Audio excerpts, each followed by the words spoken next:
किसी ने क्या खूब कहा है, हर किसी को मुकम्मल जहां नहीं मिलता, किसी को जमीन तो किसी को आसमान नहीं मिलता। मैं अजीत आज आपके सामने लेकर आया हूं एक छोटी सी स्टोरी। इस स्टोरी में बताया गया है जमीन और आसमान के बीच की, हर किसी को जमीन चाहिए तो किसी को आसमान चाहिए, और बीच में हो जाती है उसकी लाइफ। ये कहानी उस लाइफ की है। ये कहानी है, भारत में एक राजा हुआ करते थे और वो काफ़ी अच्छे से वो अपने प्रजा का ख्याल रखते थे और काफ़ी अच्छा संपन्न उसका राज्य था। एक बार एक मॉर्निंग में वो टहल रहे थे, अपने महल में ही विजिट कर रहे थे। उन्होंने देखा कि एक नौकर है और वो महल के दीवारों को और दरवाजे वगैरह को पोंछ रहा है और साथ में गुनगुना रहा है, कुछ साफ भी करते जा रहा है और साथ में कुछ कुछ गुनगुना रहा है वो। तो राजा उसको गौर से देखने लगा। उसको लगा कि ये इतना खुश कैसे है, ये साफ सफाई वाला लग रहा है और काम भी कर रहा है, गुनगुना भी रहा है। इतना खुश तो मैं भी नहीं रहता। इतना बड़ा मैं राजपाट चला रहा हूँ, सिंहासन में बैठता हूँ, सब कुछ होता है, लेकिन ऐसा तो मैं भी नहीं करता। तो ऐसा क्या इसको मिलने वाला है और ऐसा क्या मिल रहा है इसको? मुझे नहीं लगता कि इसका बहुत ज़्यादा ऐसा कुछ तनख्वाह होगा या राज के थ्रू मिलता होगा पैसा इसको। तो वो सोच ही रहा था। फिर दिन में काम वाम किया। फिर वो रानी के पास जब आया शाम को, तो वो याद आ गई नौकर वाली बात। वो रानी से डिस्कस कर रहा था कि रानी, आज मैंने सुबह देखा ऐसा सा एक नौकर था और वो साफ सफाई कर रहा था और बहुत गुनगुना रहा था, बहुत खुश था। और तो मुझे लगता है कि इतना खुश तो मैं भी नहीं रहता। तो ऐसा क्या है वो उसको, मुझे नहीं लगता उसको बहुत ज़्यादा पैसा वैसे मिलता होगा हमारे राज्य से। तो ऐसा इतना खुश क्यों था? वो डिस्कस कर रहा था रानी से। तो रानी बोली कि महाराज, उसकी ना एक परीक्षा लेनी पड़ेगी और हमें पता करना पड़ेगा कि वो वाकई में उसका खुशी का राज क्या है। तो रानी जब बोल रही थी तो राजा बोला कि अच्छा, क्या परीक्षा लेना है? तो बोला कि एक काम करते हैं ना, उसको 99 के जमात में शामिल करते हैं। तो राजा हिचकिचाया, 99 का जमात मीन्स ग्रुप। तो बोला कि 99 के ग्रुप में शामिल करते हैं उसको।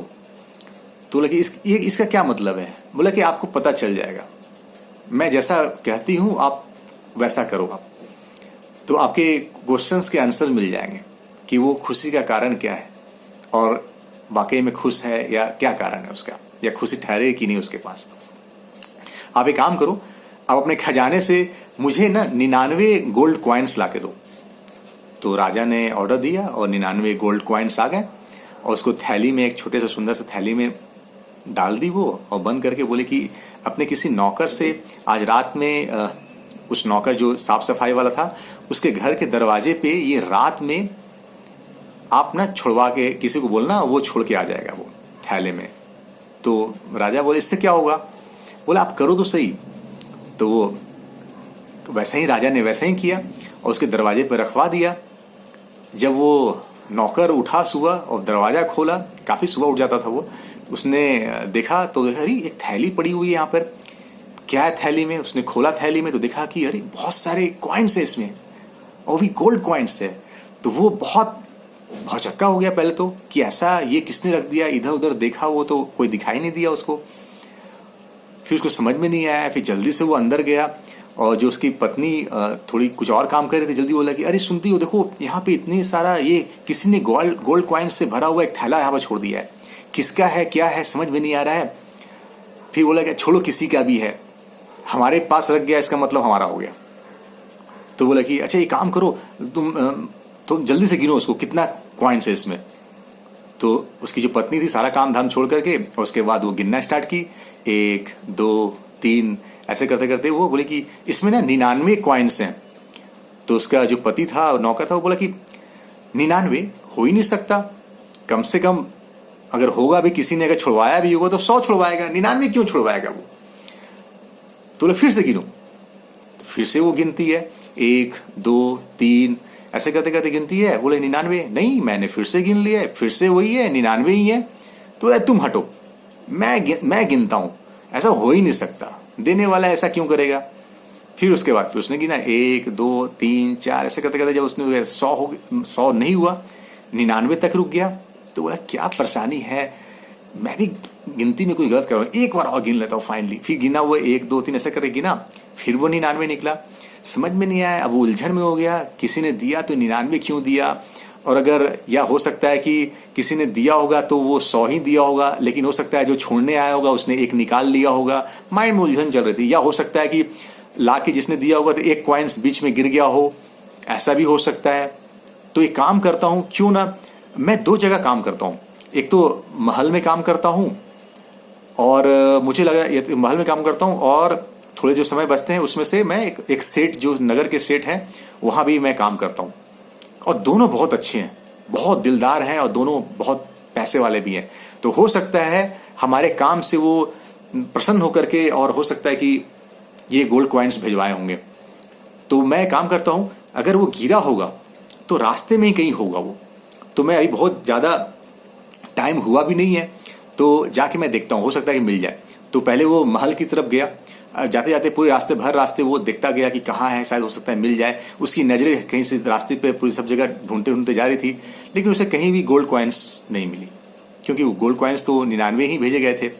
फिर वापस आया, और फिर अपने घर से वो सेठ जी की तरफ, जहाँ उसके बंगलो थे, वहाँ भी वो पहुँचा, और रास्ते भर देखता गया, लेकिन वहाँ भी नहीं मिला, क्योंकि मिलना तो था ही नहीं, क्योंकि उसमें तो 99 ही थे। फिर वापस आ गया वो, और अपनी पत्नी को बताया कि कहीं नहीं मिला, ये पता नहीं क्या चक्कर है। तब तक वो सुबह हो गई, और अच्छा खासा सुबह हो गया। अब उसको काम पे जाना था। फिर वो महल गया, और महल में काम करना स्टार्ट किया। इधर राजा भी देखना चाहता था कि आज उसका क्या रिएक्शन है।